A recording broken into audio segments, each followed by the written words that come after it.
चलो आप देखना शुरू कर चुके हैं यूसी भोजपुरी। जैसा कि आप सब जानते हैं कि पावर स्टार पवन सिंह जी के सावन के सारे गाने एकदम धमाल मचाते हुए हिट पर हिट होते गए हैं।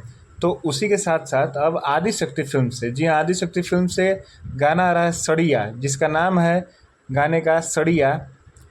इसको गाए हैं पावर स्टार पवन सिंह जी, साथ में शिवानी सिंह है। इसको लिखे हैं कुंदन प्रीत, जी हाँ, जिसको लिखे हैं कुंदन प्रीत।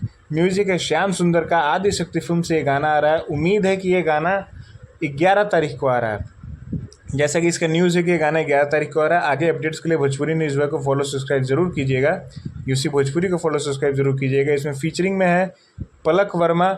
मुझे तो लगता है कि ये शायद पहली बार पवन सिंह जी के साथ काम कर रही हैं, लेकिन जो भी है, काफ़ी पोस्टर देखने के हिसाब से गाना अच्छा लग रहा है। रॉ लुक है पवन जी का एकदम, इसमें पूरा एकदम जैसे नहीं होता, एकदम स्ट्रॉन्ग वाला लुक है। गाना बहुत ही तगड़ा है। मैंने तो पर्सनली इस गाने को सुना है, काफ़ी अच्छा लग रहा है गाना।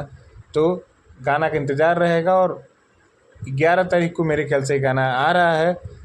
अगर ये न्यूज़ आप सबसे पहले यूसी भोजपुरी पर सुने हैं तो इस वीडियो को शेयर कीजिएगा, लाइक कीजिएगा और जितना ज़्यादा हो गए चैनल को सब्सक्राइब कीजिएगा। Love you all.